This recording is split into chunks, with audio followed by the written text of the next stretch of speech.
Senhor esteja convosco. Ele está no meio de nós. Proclamação do Evangelho de Jesus Cristo, segundo Marcos. Glória a vós, Senhor.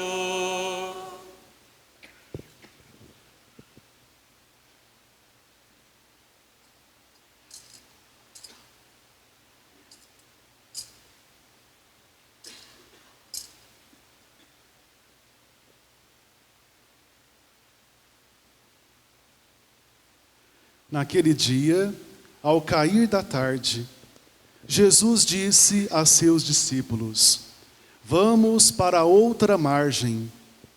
Eles despediram a multidão e levaram Jesus consigo, assim como estava na barca. Havia ainda outras barcas com ele. Começou a soprar uma ventania muito forte, e as ondas se lançavam dentro da barca, de modo que a barca já começava a se encher. Jesus estava na parte de trás, dormindo sobre um travesseiro. Os discípulos o acordaram e disseram: Mestre, estamos perecendo, e tu não te importas? Ele se levantou e ordenou ao vento e ao mar: Silêncio, cala-te. O vento cessou e houve uma grande calmaria.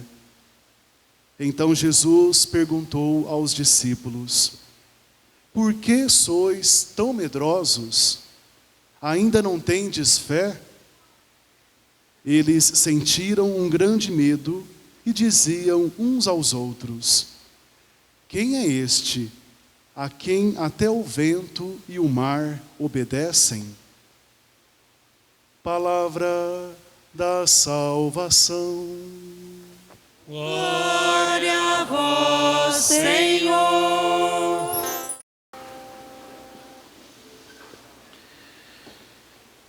Eu desejo inicialmente agradecer o convite que me foi feito para esse primeiro dia da novena de São Pedro.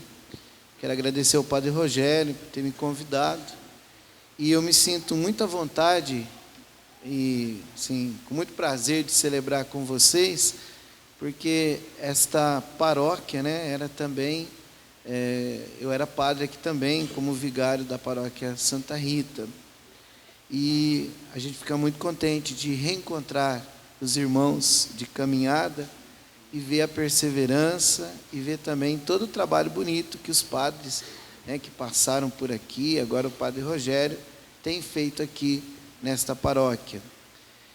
Hoje nós começamos esta caminhada, vocês como paróquia começam essa caminhada para celebrar o padroeiro São João, estou falando São João Batista porque a minha é São João, São Pedro.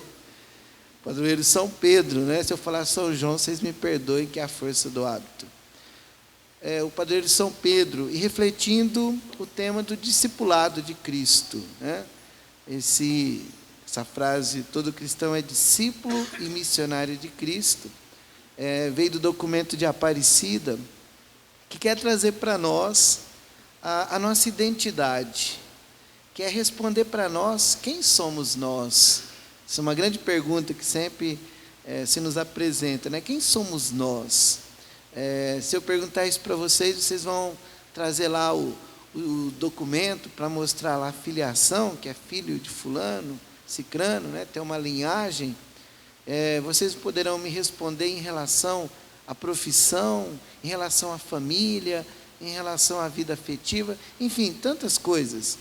Mas ainda fica uma resposta para nós. Quem somos nós verdadeiramente? E o documento de Aparecida nos lembra que nós somos discípulos, portanto, seguidores de Cristo. Nós somos aqueles que escutam a Cristo e o seguem. Cristãos, outro Cristo. Mas nós não somos só discípulos, nós não só ouvimos a Cristo, nós também anunciamos a Cristo. Somos missionários de Jesus Cristo. E eu acho que hoje, olhar para esse tema de ser discípulo e missionário, na perspectiva do padroeiro de vocês, São Pedro, eu acho que tem um exemplo muito forte do que é ser discípulo de Cristo. Agora, não pensem vocês que São Pedro é exemplo por ele mesmo, que ele é exemplo e modelo de discipulado, de discípulo. Nossa Senhora, desde o começo, é modelo e exemplo, né? Mas São Pedro, inicialmente, não é um exemplo de discípulo e missionário. O que é então São Pedro? São Pedro é exemplo daquele que fez uma caminhada para tornar-se verdadeiramente um missionário. Ele é discípulo e ele mostra no final da sua caminhada que verdadeiramente ele é missionário. Ele é missionário por quê? Porque experimentou a Cristo a partir da sua caminhada com Ele. A gente conhece muito bem a história de São Pedro, né? E não é uma história muito virtuosa. O próprio São Pedro não tem vergonha da sua caminhada, de quem ele era. E a igreja nunca escondeu, né, os pecados e as fraquezas do seu primeiro Papa, do seu chefe maior. Porque, na verdade, em Pedro está o modelo daquele que foi moldado, foi transformado por Jesus. São Pedro é exemplo para nós daquele que experimentou a força transformadora de Cristo. Hoje, a liturgia nos dá uma imagem maravilhosa do discipulado, da caminhada com Jesus. Nos dá um exemplo daquilo que cada um de nós é chamado a fazer. Que esta experiência de descobrir o Cristo para a minha vida, verdadeiramente quem é Jesus para a minha vida. Vocês sabem que nós estamos lendo neste ano o Evangelho de São Marcos. E Marcos tem uma pergunta que ele procura responder ao longo de todo o seu Evangelho. Está lá no capítulo 1, né, a pergunta de Marcos. Marcos pergunta: quem é Jesus? Quem é este que está presente no nosso meio, que realiza tantos milagres, tantas curas? E a resposta final, a resposta vai aparecer no final, na boca de um pagão, que é o centurião romano, né? Que olhando para a morte de Cristo na cruz, ele dirá: ele verdadeiramente é o Filho de Deus. Este verdadeiramente é justo. Ele é de origem divina. E nós precisamos responder para nós também esta pergunta: quem é Jesus?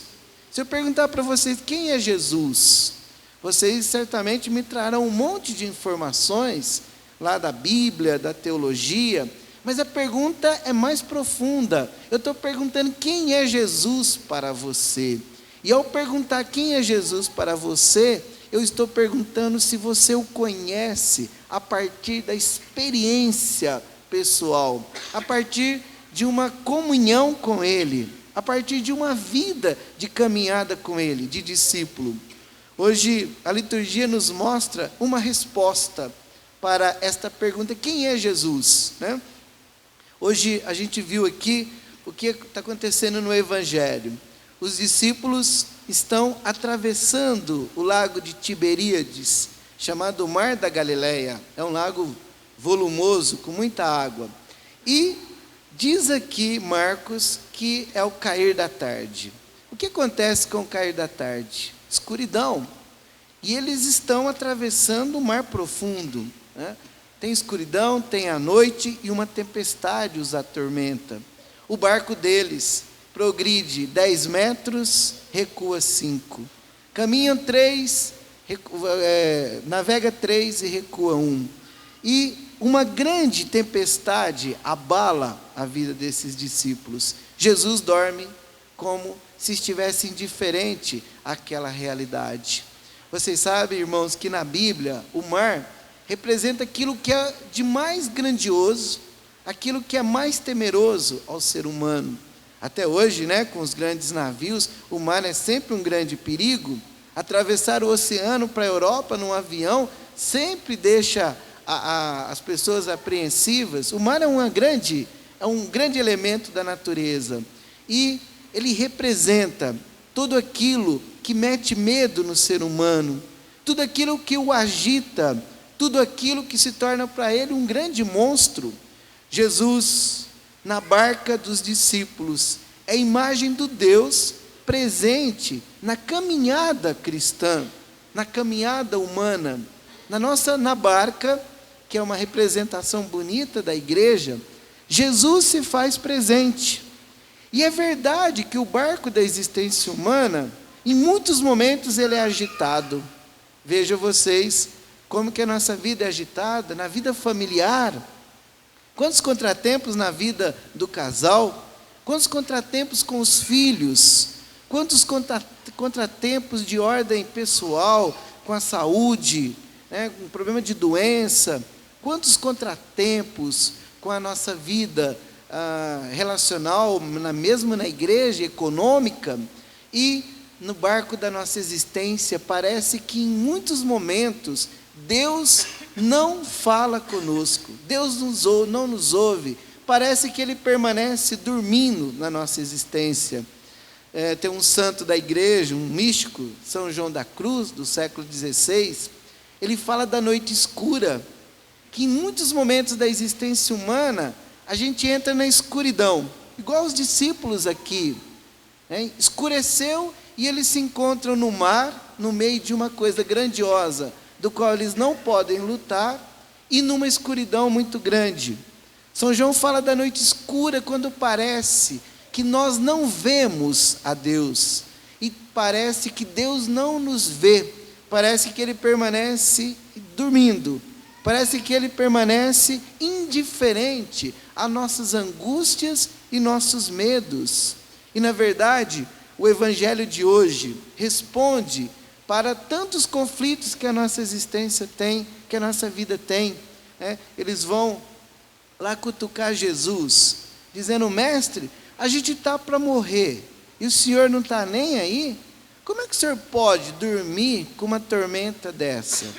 E Jesus faz um questionamento: vós ainda não tendes fé? Ainda não descobristes que eu estou aqui neste barco? E se eu estou neste barco, esse barco não vai afundar, ele não vai a pico, esse barco não vai se arrebentar.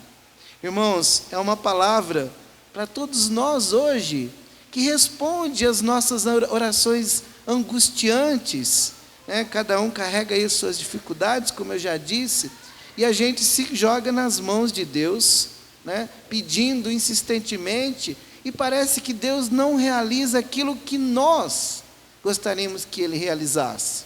E Jesus nos responde: não tendes fé para perceber que eu estou aqui? Não tendes fé para descobrir que, se você está se jogando na confiança a mim, não vai acontecer nada? Portanto, a liturgia deste domingo nos convida a descobrir o Cristo presente em nós. Eu acho que havia um problema muito sério para os discípulos, que era olhar na exterioridade do barco. Eles estavam com muito medo, as ondas estavam altas, e eles se concentram lá no problema, se concentram nas ondas. E é lógico que eles se atemorizam, porque aquelas ondas fatalmente vão virar o barco. É uma questão de raciocínio lógico. Eles precisavam estar olhando para Jesus, precisavam ter deslocado o olhar para Cristo. Se eles estivessem olhando para Cristo, e a presença calma de Jesus, certamente lhes daria a paz e a necessária tranquilidade para romper aquelas ondas. São Paulo, hoje na segunda leitura, nos convida a isso, a descobrir o Cristo que deu a vida por nós, o Cristo que morreu por nós e que ressuscitou por nós. Portanto, não há nada capaz de vencer o poder de Deus, nem o mar, que é algo grandioso, e nem a morte, dirá São Paulo. E para nós hoje, olhar para Cristo é É o caminho que nos convida a experimentar a presença de Deus em nossa vida. Somente essa experiência de encontro com Cristo é capaz de nos garantir a paz. Paz nas conturbações da nossa existência e a tranquilidade daquele que sabe que não está abandonado por Cristo. Jesus, depois de repreender os discípulos, ele amaina a tempestade, ele acalma a tempestade. Não há nenhuma tempestade, irmãos, que vai durar para sempre. E não há nenhuma paz também que não nos colocará em alguns momentos numa tempestade. Essa é a nossa vida, marcada por calmarias e tempestade. Mas o mais importante é olhar para Cristo. O mais importante é não perdê-lo de vista. O mais importante é descobrir essa experiência salvadora de Cristo em nossa vida. Olha, São Paulo termina a carta dizendo, se alguém está em Cristo, é uma nova pessoa, uma nova criatura. Passaram-se as coisas antigas, tudo novo. É tudo novo. Para o cristão, cada faceta da sua vida, cada desafio, cada problema que vocês vão enfrentando como pais, esposos, como membros de uma sociedade como a nossa, cada faceta da nossa existência é sempre um convite a renovar-se em Cristo. É sempre um convite a ser discípulo de Cristo.